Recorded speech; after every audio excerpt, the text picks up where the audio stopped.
시청자 여러분 안녕하십니까? 4월 26일 굿모닝 MBN 시작합니다. 먼저 오늘의 주요 뉴스입니다. 미국을 국빈 방문 중인 윤석열 대통령이 미 항공우주국 나사를 방문해 한미 우주협력은 명실상부한 우주동맹으로의 한 단계 도약하는 계기가 될 것이라고 말했습니다. 윤 대통령은 6.25 전쟁에 참전한 미군 용사 3명에게 태극 무공훈장을 수여하며 대한민국의 번영은 미국 젊은이들의 희생과 헌신 위에 서 있다고 말했습니다. 윤석열 대통령이 넷플릭스 투자 유치에 이어 수소와 반도체, 친환경 분야의 미국 6개 첨단 기업으로부터 19억 달러 투자를 이끌어내 이틀 만에 44억 달러의 투자를 유치했습니다. 오늘 밤 진행될 한미 정상회담에서는 북핵 대응을 위한 확장 억제와 우크라이나 지원 방안 등이 논의될 전망입니다. 우리 정부가 일본을 수출 심사 우대국 화이트리스트에 먼저 복귀시켰지만 일본은 한국의 자세를 지켜보겠다는 반응을 보였습니다. 당분간 수출 규제를 풀지 않겠다는 뜻으로 우리 정부가 후쿠시마산 농수산물 수입 규제를 풀어야 한다는 불만까지 드러냈습니다. 더불어민주당과 정의당이 국회 법사위에 계류 중이던 50억 클럽 특검법과 김건희 여사 특검법, 이른바 쌍특검 법안을 신속 처리 안건으로 지정하는 데 합의했습니다. 국민의힘이 정략적 추진에 동의할 수 없다고 반발하는 가운데 야당은 내일 본회의에 앞서 오늘 후속 절차를 진행할 예정입니다. 강원 동해안 앞바다에서 최근 사흘 동안 규모 2.0 안팎의 지진이 20여 차례 가까이 이어졌습니다. 주민들의 불안이 커지는 가운데 당국은 혹시 모를 상황에 대비해 행동 요령과 대피 장소 파악 등을 당부했습니다. 오늘은 전국이 대체로 흐린 가운데 곳곳에 5mm 미만의 약한 비가 내리다가 오후부터 차차 맑아지겠습니다. 아침 기온은 어제와 비슷하거나 조금 낮아 쌀쌀하겠고 오후까지 순간 풍속 초속 15m 안팎의 강한 바람이 불겠습니다. 윤석열 대통령의 미국 국빈 방문 둘째 날 한미동맹 70주년에 걸맞게 참전 용사들을 기리는 행사가 잇따라 열렸습니다. 윤 대통령은 미국 젊은이들의 헌신이 없었다면 한국의 눈부신 번영도 없었을 것이라며 희생을 기렸습니다. 첫 소식 워싱턴에서 황지연 기자입니다. 국빈 방미 둘째 날 첫 일정으로 윤석열 대통령은 참전 용사와 가족 21만 명이 잠들어 있는 알링턴 국립묘지를 찾았습니다. 우리나라를 위해 싸우다 팔과 다리를 잃은 고 윌리엄 웨버 대령 등 한국전쟁 유공자 다수도 안장된 이곳에서 윤 대통령은 태극기 모양의 화환을 헌화했습니다.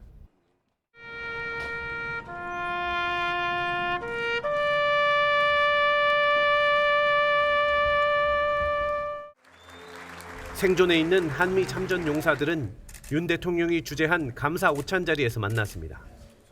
한미 동맹의 상징인 벤플리트 장군의 외손자와 백선엽 장군의 장녀 백남이 여사 등 300여 명이 모인 자리에서 윤 대통령은 희생 정신을 기렸습니다.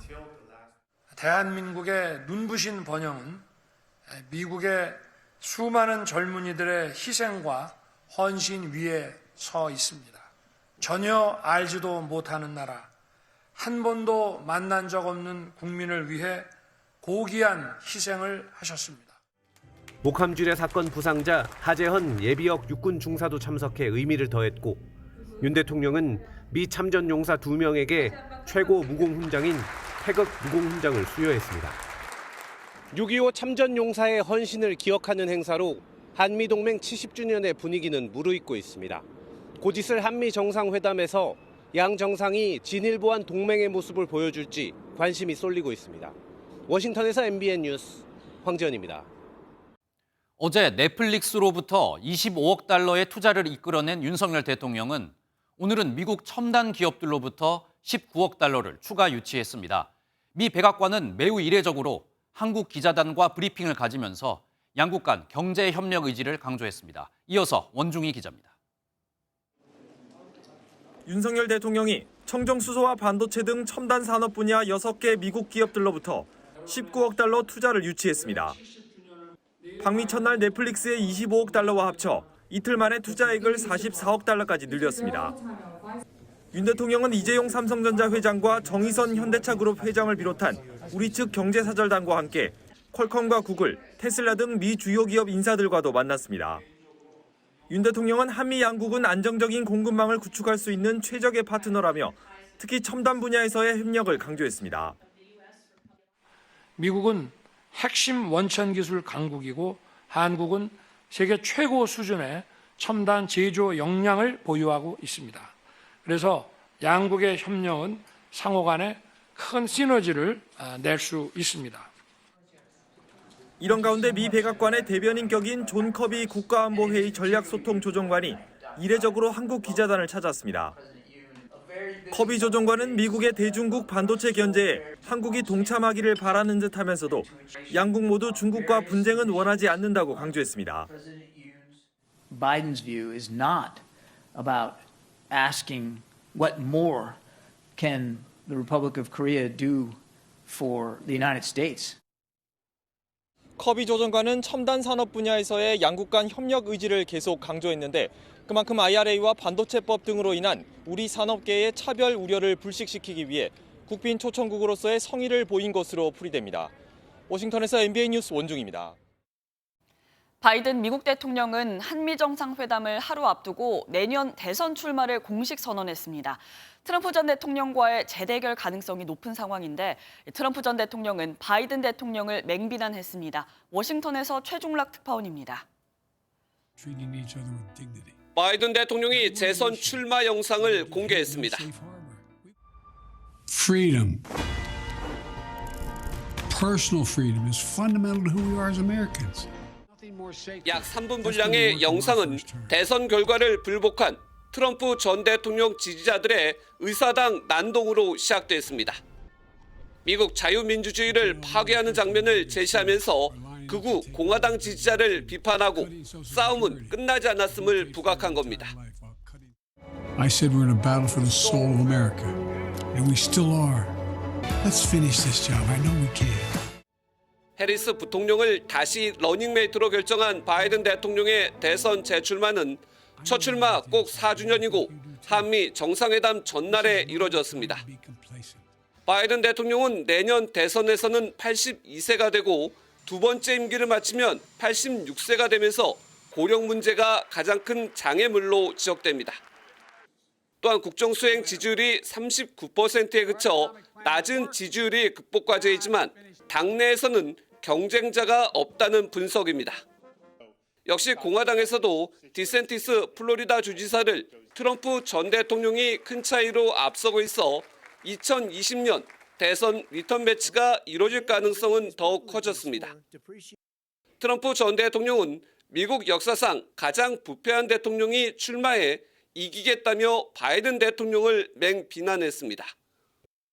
내년 미국 대선 구도가 확실해지는 가운데 최근 여론조사에서는 바이든 대통령과 트럼프 전 대통령의 대결은 혼전을 거듭하고 있는 것으로 나타났습니다. 워싱턴에서 MBN 뉴스 최중락입니다. 한편 중국은 이번 정상회담으로 한국과 미국의 동맹이 강화되는 걸 경계하고 있습니다. 어제도 우리나라 서해와 대만 주변에서 군사훈련을 하며 무력 시위에 나섰습니다. 베이징 윤석정 특파원이 보도합니다. 중국의 7만 톤급 항공모함 산둥함입니다. 태평양에서 훈련 중이던 산둥함 항모 전단이 대만에서 220km 떨어진 해역으로 이동했습니다.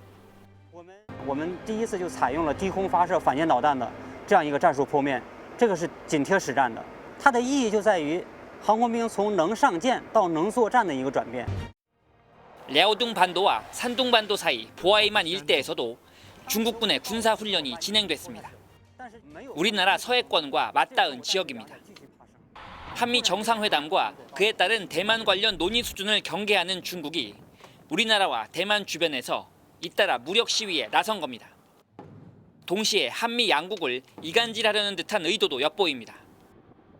중국이 미국 마이크론 제재에 나설 경우 한국 기업이 중국 시장에서 이를 대체하지 않도록 해달라는 미국의 요청이 있었다는 보도에 미국이 이기적으로 행동하고 있다고 비난했습니다.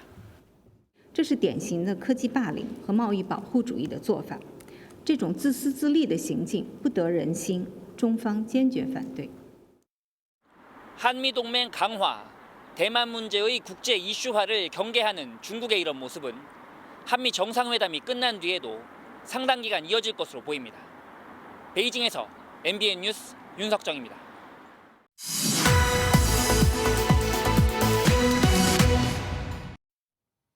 뉴스 돋보기 유호정 기자와 함께 정치권 소식 짚어보겠습니다. 어서 오십시오. 일단 먼저 윤석열 대통령의 외신 인터뷰가 이번에도 논란이 됐는데 이번에는 주어 문제가 이번에 새로 다시 불거졌다면서요. 예, 맞습니다. 미국 국빈 방문 직전에 한 인터뷰 여파가 어제까지도 이어졌습니다. 예. 한일 관계에 대한 답변이었는데요. 100년 전에 있던 일 가지고 무조건 무릎 꿇으라고 하는 건 받아들일 수 없다. 이 발언에서 받아들일 수 없는 주체, 즉 주어가 무엇인지를 놓고 논쟁이 벌어진 겁니다.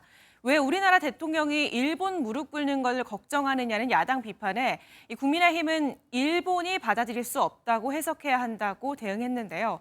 그런데 이 인터뷰를 진행한 워싱턴 포스트 기자가 인터뷰 원문을 공개하며 주어는 일본이 아니라 윤 대통령 본인이었다고 반박을 했습니다.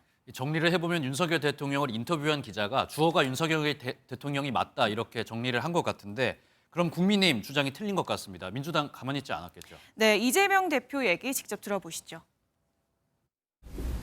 지금 국민을 독해력 테스트를 하고 있는데 옳지 않은 일입니다.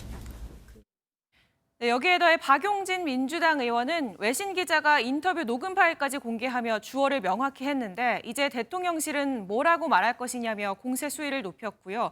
여기에 반해서 윤재옥 국민의힘 원내대표는 윤 대통령은 안보 위기 상황에서 한일 간 안보 협력이 불가피하다는 취지로 말한 것이라며 말의 취지를 강조했습니다. 네, 그런데 이번에는 민주당에서도 비슷한 뭐랄까요 오독 사건이 있었다면서요. 네, 어제 오전 민주당 양희 원영이 올린 글부터 함께 보시죠. 윤 대통령이 넷플릭스에 3조 3천억 원 가량을 투자하기로 했다는 뉴스가 나온다며 생각 없이 퍼주기 할까 봐 불안하다고 했는데요. 사실은 넷플릭스가 우리나라에 투자를 하는 겁니다. 그러니까 우리나라 입장에선 투자 유치를 한 건데 양희 의원이 거꾸로 이해를 한 셈인 거죠.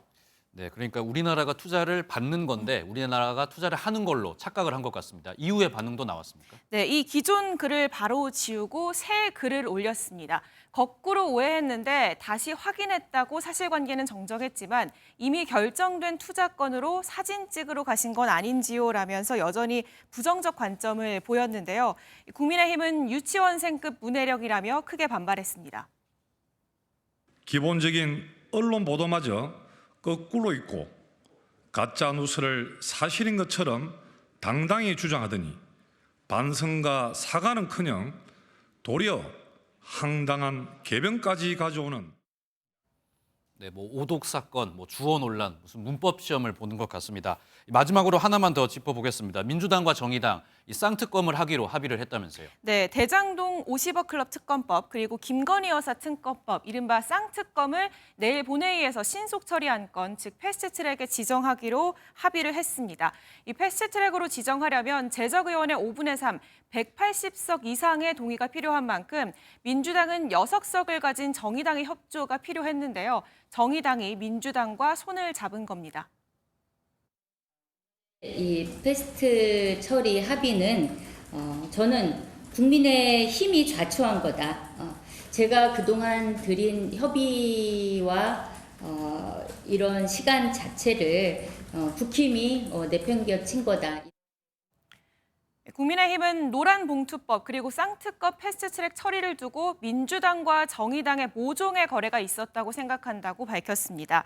여야 대치가 당분간 심화될 것으로 보이는데요. 패스트트랙으로 지정되면 법사위 심사와 숙려 기간을 거쳐서 늦어도 8개월 안에는 본회의 표결에 붙여지는데요. 총선 전까지 시끄러울 것으로 보입니다. 네, 오늘 말씀 잘 들었습니다. 정치부 유호정 기자였습니다. 우리 정부가 그제 일본을 수출심사 우대국 목록 화이트리스트에 다시 포함시켰는데 일본 정부의 반응이 미온적입니다. 니시무라 일본 경제산업상은 한국 측 자세를 신중하게 지켜보겠다는 입장을 밝혔습니다. 고정수 기자입니다. 지난달 한일 정상회담 이후 양국은 수출 절차 간소화 혜택 대상국 목록, 이른바 화이트리스트 복원 문제를 두고 논의를 이어왔습니다. 정부는 선제적으로 그제 일본을 화이트리스트에 다시 포함하는 전략물자 수출입 고시를 관보에 게재하기에 이릅니다. 그런데 일본 정부는 계속 신중한 입장을 고수하고 있습니다. 담당 장관인 니시무라 야스토시 경제산업상이 가기 후 기자회견에서 한국 측 자세를 신중하게 지켜보겠다고 밝힌 겁니다. 결론이 있지 않아서 책임 있는 판단을 해나가겠다는 말도 덧붙였습니다. 화이트리스트 문제는 일본 정부가 2018년 한국 대법원의 강제동원 배상 판결 후 먼저 한국에 대해 수출 규제 조치를 내리고 한국을 화이트리스트에서 제외하면서 비롯됐습니다. 여기에 니시무라 경제산업상은 후쿠시마 원전오염수 해양 방류와 일본산 일부 식품 수입 규제 관련 한국의 대응까지 문제 삼았습니다. 화이트리스트 복원 여부를 결정할 한국의 자세에 이들 문제 또한 포함된 게 아니냐는 관측이 나오는 상황입니다. MBN 뉴스 고정수입니다. 무력 충돌이 발생한 수단에 있는 우리 교민 28명이 어제 무사히 귀국했습니다. 정부는 모든 가용 자산을 동원해 수단 교민들을 구출하기 위한 프라미스 작전을 성공적으로 펼쳤습니다. 김태희 기자의 보도입니다. 수단에서 탈출한 우리 교민들을 태운 KC-330 시그너스 항공기가 서울 공항에 도착했습니다. 고국 땅을 밟은 교민들은 지친 표정이지만 안도의 미소를 짓습니다. 죽었다 살아났다는 느낌입니다. 정말로 총 쏘고 대포 쏘고 우리 집 주변에서 정말 전쟁이 일어났어요. 이번 철수 작전명은 약속을 의미하는 프라미스. 미국으로 출국한 윤석열 대통령은 공군 1호기에서도 상황을 실시간으로 보고받고 관련 지시를 내렸습니다. 수단 교민들이 현지 시각 23일 오전 수도 하루툼에서 출발하며 작전이 시작됐습니다.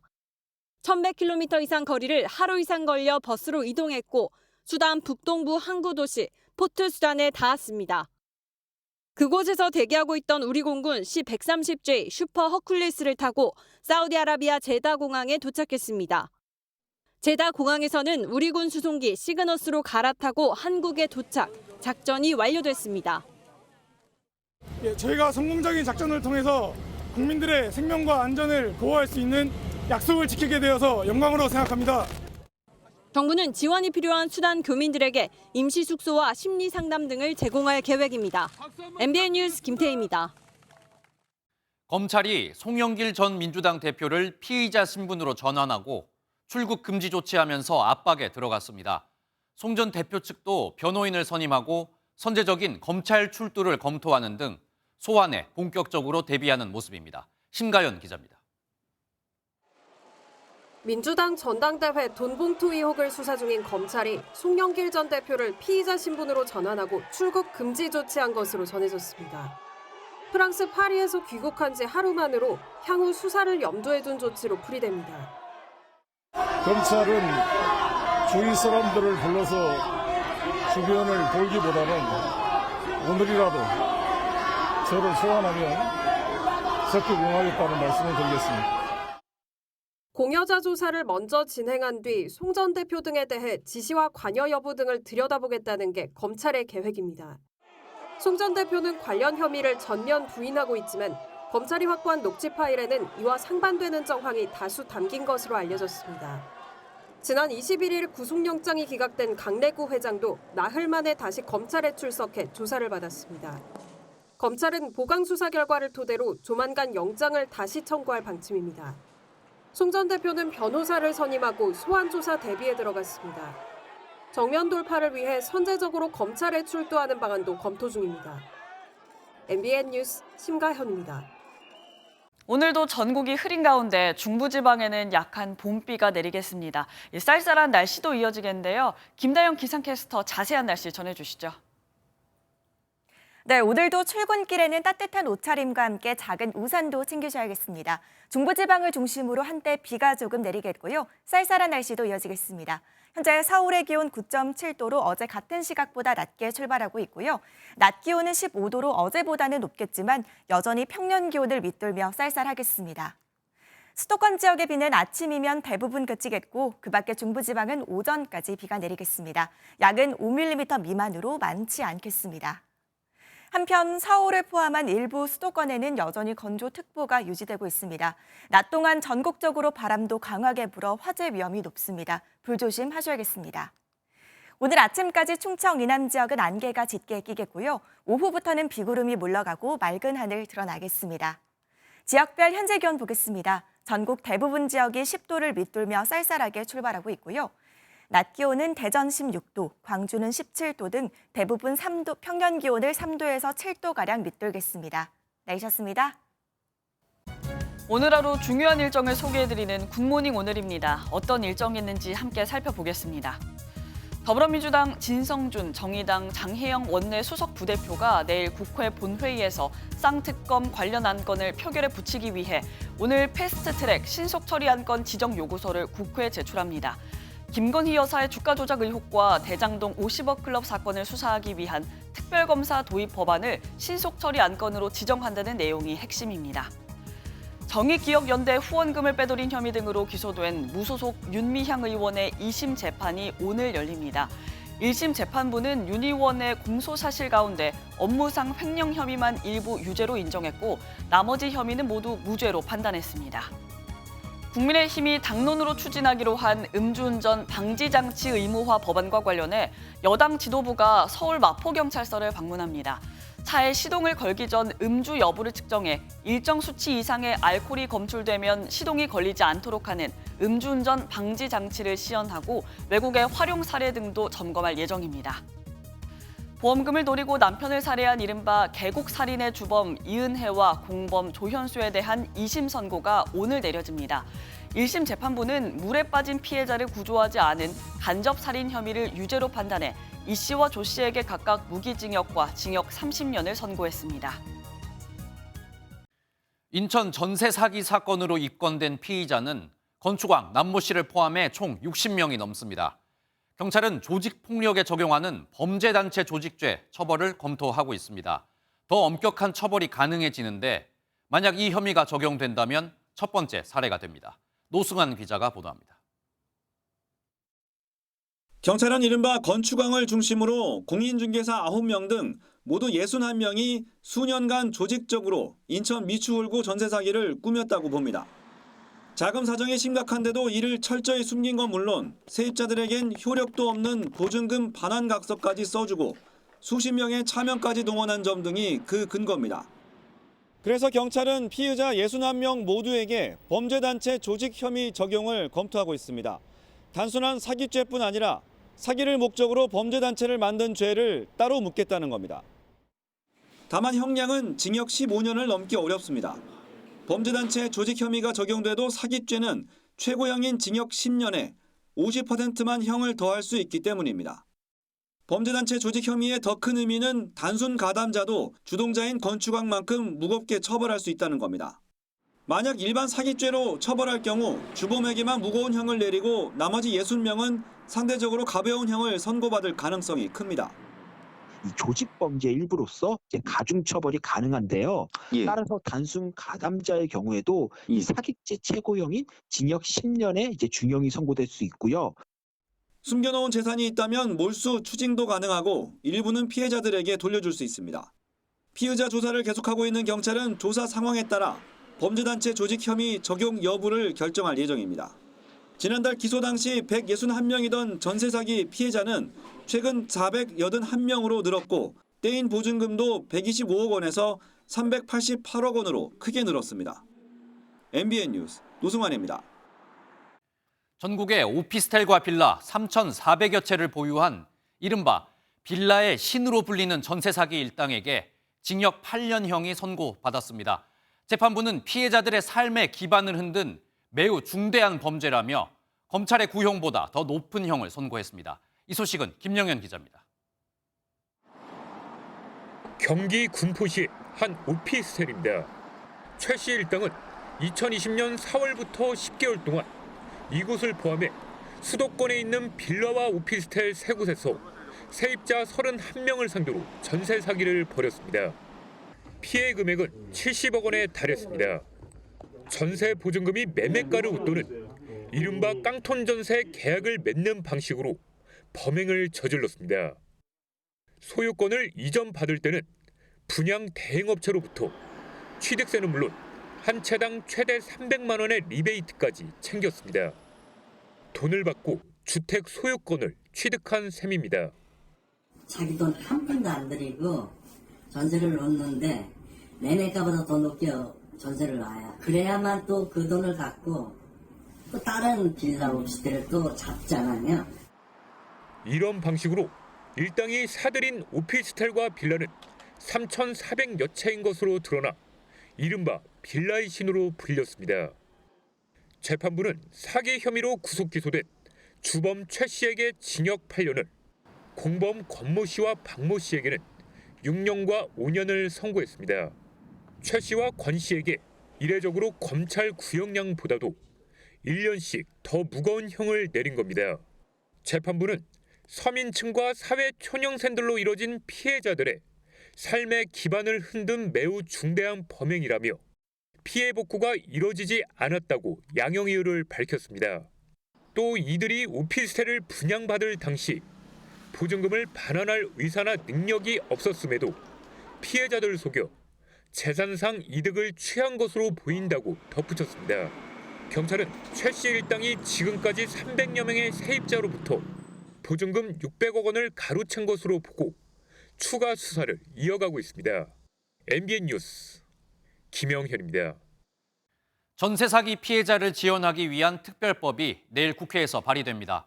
정부와 여당은 늦어도 다음 달 초 특별법을 본회의에 상정해 통과시키는 것을 목표로 하고 있습니다. 특별법에는 전세 사기 피해자들에게 주택을 우선 낙찰받을 수 있는 권리를 주고 저금리 대출을 장기적으로 제공하는 내용 등이 담길 것으로 보입니다. 9살 고 배승아 양이 음주운전 사고로 숨지는 등 스쿨존 음주운전 사고로 사회적 공분이 일자 대법원이 최대 징역 26년을 선고할 수 있도록 기준을 마련했습니다. 올해 7월부터 적용이 되는데 스쿨존 사고를 강력히 처벌하겠다는 의지가 반영된 것으로 풀이됩니다. 우종환 기자입니다. 만취 상태로 스쿨존을 달리다가 인도로 돌진하는 차량. 9살 배승아 양을 숨지게 한 60대 A씨에게는 어린이 보호구역 시사죄, 이른바 민식이법과 음주운전 혐의가 적용됐습니다. 정말 용서가 정말 안 되고 이제 정말 엄중한 처벌이 있었으면 바람이고, 이제 개인적인 생각으로는 법정 최고형을 좀 저희는 원하고 있습니다. 하지만 현재 민식이법의 법정 형량은 징역 3년 이상이 전부로 양형 기준이 따로 없습니다. 이에 대법원 양형위원회가 민식이법 양형 기준을 정했습니다. 교통범죄 양형기준안과 양형기준 정비 결과에 따른 양형기준 수정안을 각각 의결하였고 그 후 공청회와 관계기관 의견조회 행정예고를 거쳤습니다. 스쿨존 어린이 사망 사고 때 감경할 수 있는 최소 형량은 징역 1년 6개월, 최대 형량은 12년까지 선고하도록 권고했습니다. 또 혈중 알코올 농도 0.2% 이상 만취운전은 최대 징역 6년까지 음주운전 양형 기준도 신설했습니다. 이에 따라 스쿨존 만취 사망 사고는 최대 징역 15년에서 도주, 시신 유기에 따라 최대 26년까지 선고할 수 있도록 했습니다. 다만 오는 7월 이후 기소된 사건만 적용 대상인 만큼 배승아 양 사건이나 지난해 벌어진 청담 스쿨존 사망 사건은 해당하지 않습니다. MBN 뉴스 우종환입니다. 이른바 계곡 살인 사건의 주범 이은혜가 감옥에서도 피해자인 남편의 생명보험금을 두고 보험사와 소송을 이어가고 있는 것으로 드러났습니다. 재판부는 이은혜의 재판 결과가 나올 때까지 선고를 연기하고 있는데 항소심 선고는 오늘 열릴 예정입니다. 표선우 기자가 보도합니다. 경기도 가평의 한 계곡에서 물에 빠진 남편을 숨지게 한 혐의로 재판에 넘겨진 이은혜와 공범 조현수. 계획적 살인 인정하십니까? 1심에서 무기징역을 선고받고 수감 중인 이 씨가 남편 생명보험금 청구 소송을 옥중에서도 진행하고 있는 것으로 드러났습니다. 이 씨와 공범 조 씨는 2019년 범행 이후 남편 명의로 가입한 생명보험금 8억 원을 보험사에 청구했습니다. 하지만 보험사는 이 씨의 소득에 비해 보험 납입액 수가 크고 보험 수익자가 모두 이 씨인 점을 의심해 거절했던 것으로 전해졌습니다. 이후 이 씨는 2020년 11월 보험사를 상대로 한 보험금 청구 소송을 지금까지 이어왔습니다. 보험금 소송은 이 씨의 최종 형사재판 결과가 나온 후에 선고가 내려질 전망인데 1심 선고에 불복해 항소한 이 씨의 항소심 선고는 오늘 오후 열릴 예정입니다. MBN 뉴스 표선우입니다. 마약을 수입해 판매하고 직접 투약하기도 한 태국인 등 60여 명이 경찰에 붙잡혔습니다. 대부분 농촌이나 공장에서 일하는 외국인 노동자들로 불법 체류 중인 경우가 많았습니다. 보도에 장명훈 기자입니다. 도로를 질주하는 회색 승용차를 승합차가 바짝 뒤쫓습니다. 중앙선 침범과 정지 신호까지 무시하고 주차 차단기까지 강제로 밀고 들어갑니다. 수분간 계속되는 도심 추격전은 결국 충돌로 끝이 났습니다. 광란의 도주를 펼친 승용차 운전자는 지역사회에서 마약을 판매해온 태국인이었습니다. 경찰 조사 결과 이들은 올해 1월부터 태국인 총책을 중심으로 조직적으로 활동했습니다. 총책이 유아용 화장품 통에 마약을 숨겨 국제 우편으로 밀수입하면 판매책이 던지기 수법으로 지역사회에 유통했습니다. 판매 대상은 주로 외국인 노동자였습니다. 서로가 연결이 되고 점조직으로 연결이 되고 접순 장소를 정하면은 판매하는 친구는 차를 이용하고 오고 그다음 받는 친구는 장소만 정해주면 그곳에 던져놓고 가는 주워오는 방식이었습니다. 경찰은 유통 판매책 34명과 투약자 33명을 검거하고 이 중 11명을 구속했습니다. 또 총책이 가지고 있던 합성마약 야바 5천여 정과 필로폰, 케타민 등 시가 5억 5천만 원 상당의 마약류를 압수했습니다. 특히 검거된 60여 명 중 55명은 불법 체류자였습니다. 경찰은 외국인 노동자의 마약 투여가 수도권을 넘어 전국적으로 진행되고 있는 것으로 보고 수사를 확대해 나갈 방침입니다. MBN 뉴스 장명훈입니다. 어제 오후 강원도 앞바다에서 규모 3.5의 지진이 발생했습니다. 진동이 강하지 않아 피해는 없었지만 인근에서 최근 17차례나 지진이 발생했는데요. 더 큰 지진의 전조가 아니냐는 불안감이 확산하고 있습니다. 이교옥 기자가 보도합니다. 어제 오후 강원 동해시에서 북동쪽으로 50km 떨어진 해역에서 규모 3.5의 지진이 발생했습니다. 올해 들어 한반도와 주변 해역에서 발생한 두 번째로 강한 지진이었습니다. 발생 깊이가 33km로 땅속 깊은 곳에서 일어나 피해는 없었습니다. 10분 있다가 지진을 좀 느꼈다, 이렇게 흔들린 것 같아, 이렇게 상황이 발생하면 저희가 나가보는데 그런 것도 아니니까. 그보다 앞선 낮 12시쯤에는 인근 해역에서 규모 3.1의 지진이 발생했습니다. 이렇게 크고 작은 지진들이 지난 23일부터 17차례나 발생했습니다. 해저 활성단층이 연관됐을 것으로 추정되는데 이 부근에선 지난 2019년 4월 규모 4.3의 지진이 발생하기도 했습니다. 잇따른 지진에 불안감이 높아지자 행정안전부는 지진 위기경보 관심 단계를 발령했습니다. 지진 대응 부서를 중심으로 비상대응반을 운영해 후속 상황을 면밀히 모니터링한다는 방침입니다. MBN 뉴스 이교옥입니다.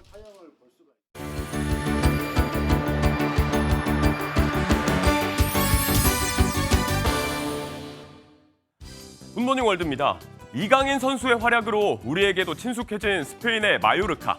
이 아름다운 해안 도시에서 별안간 해상 추격전이 벌어졌습니다. 영화 촬영은 아니라는데요. 따라가 보시죠. 빠른 속도로 바다를 가르는 보트 한정. 그 뒤를 또 다른 보트가 속도를 올려 바짝 뒤쫓습니다. 경찰의 고속정인데요. 잡힐 듯 잡히지 않는 추격전.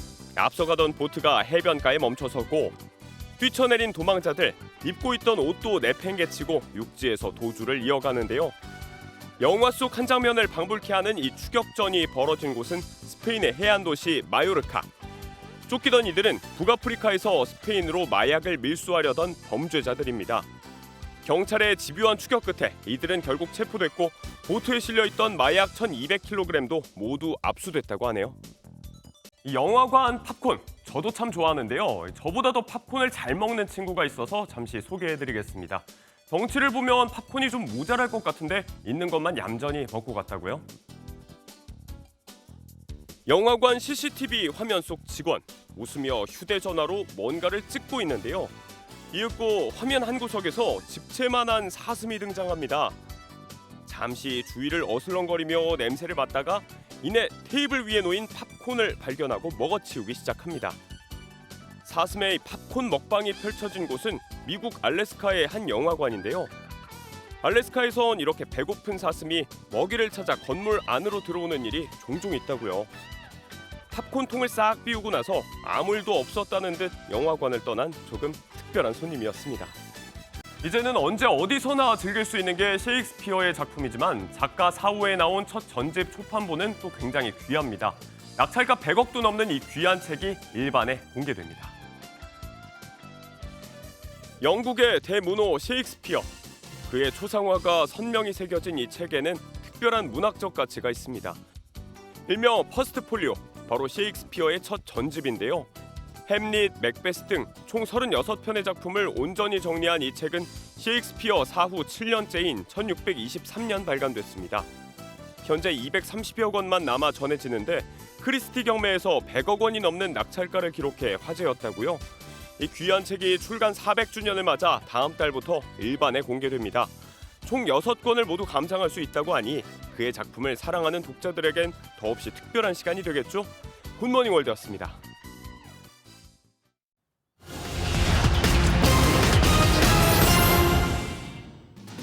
국내 은행들의 대출 연체율이 한 달 전보다 소폭 올랐습니다. 지난 2월 말 기준 잠정 연체율은 전달보다 0.05% 오른 0.36%로 집계됐습니다. 가계대출과 기업대출 모두 연체율이 소폭이지만 계속 오르고 있어 경기 침체 여파가 본격화하고 있다는 우려가 나옵니다. 부동산 시장이 침체기에 접어들면서 전국 땅값이 12년 6개월 만에 하락세로 전환했습니다. 올해 1분기 전국의 땅값은 0.05% 하락한 것으로 집계됐는데 전체 토지 거래량 역시 작년 1분기와 비교했을 때 30% 넘게 감소했습니다. 내년 복권 판매액이 올해보다 8.1% 늘어 7조 3천억 원에 육박할 것으로 보입니다. 정부의 내년 복권 발행 계획을 보면 로또의 예상 판매액이 약 5조 9천억 원으로 가장 많고 인쇄 복권도 8천억 원가량 팔릴 것으로 내다봤습니다. 복권이 계획대로 팔린다면 수익금은 3조 원에 이를 것으로 보입니다. 굿모닝 경제였습니다. 도쿄전력이 후쿠시마 오염수 방류 작업에 속도를 내고 있습니다.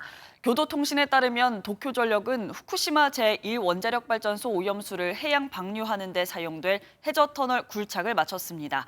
이 터널의 길이는 1,030m로 원전 오염수를 바다로 흘려보내는 통로가 됩니다. 후쿠시마 오염수 방류 설비 공사가 막바지에 돌입함에 따라 이르면 7월 이후에 방류가 시작될 가능성이 커졌다는 관측이 나옵니다. 5월 황금 연휴에 미리 여름 휴가로 해외여행 계획하는 분들 많죠. 최저가 항공권을 검색하다가 해외 예약 사이트에서 구매하는 경우도 적지 않은데요. 그런데 수백만 원짜리 항공권을 샀다가 취소해도 겨우 10유로, 우리 돈으로 14,000원을 그것도 적립금으로 돌려주는 경우가 있습니다. 조심하셔야겠습니다. 이현재 기자입니다. 키위닷컴에서 130만 원대 베트남행 항공권을 구입했던 A씨. 다른 최저가 티켓을 발견해 30분 만에 결제를 취소했지만 단돈 10유로만 적립금으로 돌려받았습니다. A씨는 억울한 마음에 항의했지만 키위닷컴은 항공사에, 항공사는 키위닷컴의 책임을 미뤘습니다. 키위닷컴에서 그러면은 항공사에 문의를 해라라고 얘기를 해서 항공사 측에 전화를 했는데 자기는 관여가 없다고 얘기를 해가지고. 소비자원에 접수된 해당 사이트의 민원은 올 1분기 들어서만 95건입니다. 이는 직전 분기 대비 2배가 넘는 수준입니다. 항공편이 일정이 변경돼서 다른 항공편으로 제공받기를 요구를 했더니 과도한 추가 요금을 부과하는 그런 사례도 있었습니다. 피해가 잇따르자 일부 해외 항공사들은 키위닷컴에서 항공권 판매를 중지했습니다. 키위닷컴은 체코가 본사라 우리 행정력이 미치지 않습니다. 체코 법원이 온전한 관할권을 갖는다고 되어 있습니다. 우리나라 소비자들이 피해를 봤을 때 구제받기는 매우 어려운 상황으로 보이고요. 소비자원은 해외 사이트 이용 시 항공권 구매에 더 주의를 기해야 한다고 당부했습니다. MBN 뉴스 이현재입니다. 우리 경복궁의 정문인 광화문을 완성해줄 임금의 길인 광화문 월대가 완벽하게 복원돼 오는 10월 국민에게 개방될 예정입니다. 일제강점기 때 철로에 짓눌려 땅속에 파묻힌 월대 윤곽이 상세하게 파악된 덕분입니다. 김문영 기자가 반가운 소식을 전합니다. 궁궐의 안과 밖을 이어주고 임금이 행차할 때 백성과 만날 수 있었던 공간인 월대. 외국의 사신을 맞이하고 묵과시험과 왕실의식을 치르는 일종의 무대로 사용됐습니다. 광화문의 격을 높이기 위해 앞에 만들었지만 일제강점기 조선총독부를 경복궁 안에 세우면서 광화문을 옮겼고 월대도 파묻혔습니다. 전차 철로까지 깔며 훼손했지만 문화재청이 발굴 조사를 통해 월대의 모습을 확인했습니다. 남북길이 48.7m, 동서는 29.7m인 월대. 월대 중앙에는 광화문과 이어지는 임금이 다니는 길인 어도가 있었던 것으로 확인됐습니다. 현재 지면보다 1m 이상 낮은 고종시대에 다니던 길입니다. 월대를 그대로 보존할 것이기 때문에 자연스럽게 경사로는 낮아지도록 복원될 예정입니다. 광화문의 월대는 특히 다른 궁궐의 정문 앞에 월대와는 달리 유일하게 난간석을 두르고 있어 경복궁의 상징성을 명확히 알 수 있게 합니다. 월대라고 하는 것이 실제로 이제 광화문의 그런 위상을 보여주는 다른 궁궐과도 다른 특징이었는데 실제로 이제 사직로라고 하는 도로 밑에 묻혀 있음으로 해서 우리들은 이 월대를 볼 수가 없는 상태였습니다. 고종 때 중건한 경복궁 광화문에 월대가 드러났고 경복궁의 얼굴인 광화문 월대는 오는 10월 복원을 마친 뒤 대중에 개방될 예정입니다. MBN 뉴스 김문영입니다. 선수 시절 라이언킹이라고 불렸을 만큼 삼성 라이온즈의 상징적 선수였던 이승엽 두산 베어스 감독이 친정팀 삼성을 방문했습니다. 적장으로서 삼성을 물리치려고 대구에 온 건데 이 감독의 모습을 김한중 기자가 소개합니다. 흰색 승합차에서 내리는 이승엽 두산 감독. 삼성에서만 15년을 뛴 삼성의 상징 이 감독이 적장으로 삼성을 상대하기 위해 대구에 방문했습니다. 오전부터 내린 비로 경기는 취소됐지만 취재 열기는 피할 수 없었습니다. 이 감독은 아무렇지 않다고 말했지만 진짜 별 생각이 없었습니다. 진짜 별 생각이 없었고 경기에 들어가면 또 다른 느낌이 들겠죠. 또 오늘 또 경기가 취소됐기 때문에 전혀 아직까지는 잘 모르겠는데. 난처한 질문에는 웃음으로 넘기기도 했습니다. 아니 뭐 제가 상대팀 우리 팀 김재환 양의지 선수에게 말을 많이 하겠습니다. 이제는 상대팀의 수장이 됐지만 선배를 바라보는 삼성 후배들의 마음은 애틋했습니다. 저와 함께 이제 제 우상이셨던 이제 이승엽 감독님께서 감독님으로 계신 이제 두산이랑 하게 돼서 좀 더 기분이 똑같다고는 말씀 못 드릴 것 같고. 사자들이 사자왕을 사냥할지 라이언킹이 왕임을 증명할지 팬들의 관심이 대구로 쏠리고 있습니다. MBN 뉴스 김한준입니다. 프로농구 챔피언 결정전 1차전에서 서울 SK가 안양 KGC를 77대 69로 꺾고 기선을 먼저 제압했습니다. 원투펀치 김선영과 원희가 45점을 합작한 SK는 첫 경기를 잡고 우승 확률 72%를 거머쥐었습니다. 2차전은 내일 저녁 7시 같은 장소인 안양 실내체육관에서 열립니다. 오늘도 출근길에는 따뜻한 옷차림과 함께 작은 우산도 챙기셔야겠습니다. 중부지방을 중심으로 한때 비가 조금 내리겠고요. 쌀쌀한 날씨도 이어지겠습니다. 현재 서울의 기온 9.9도로 어제 같은 시각보다 낮게 출발하고 있고요. 낮 기온은 15도로 어제보다는 높겠지만 여전히 평년 기온을 밑돌며 쌀쌀하겠습니다. 수도권 지역의 비는 아침이면 대부분 그치겠고 중부지방은 오전까지 비가 내리겠습니다. 비의 양은 5mm 미만으로 적겠고요. 기온이 낮은 강원 높은 산지에는 비가 눈으로 바뀌어 내릴 수 있겠습니다. 한편 서울을 포함한 일부 수도권에는 여전히 건조특보가 유지되고 있습니다. 오늘 전국적으로 바람도 강하게 불어 화재 위험이 높습니다. 불조심하셔야겠습니다. 오늘 하늘빛이 흐리다가 오후부터는 점차 맑아지겠고요. 전국의 공기질은 깨끗하겠습니다. 현재 남부지방을 중심으로는 안개가 짙게 낀 곳이 많습니다. 출근길 교통안전에 각별히 유의하셔야겠습니다. 이 시각 현재 기온 보겠습니다. 대전 7.8도, 광주는 7.4도로 쌀쌀하게 출발하고 있고요. 낮 기온은 춘천 14도, 대전 16도, 광주는 17도로 평년 기온을 3도에서 7도가량 밑돌겠습니다. 내일 낮부터는 전국이 평년 수준의 봄 날씨를 되찾겠고요. 토요일에는 남부지방을 중심으로 비가 내리겠습니다. 날씨였습니다. 수요일 아침 굿모닝 MBN 마칩니다. 함께해 주신 여러분 고맙습니다.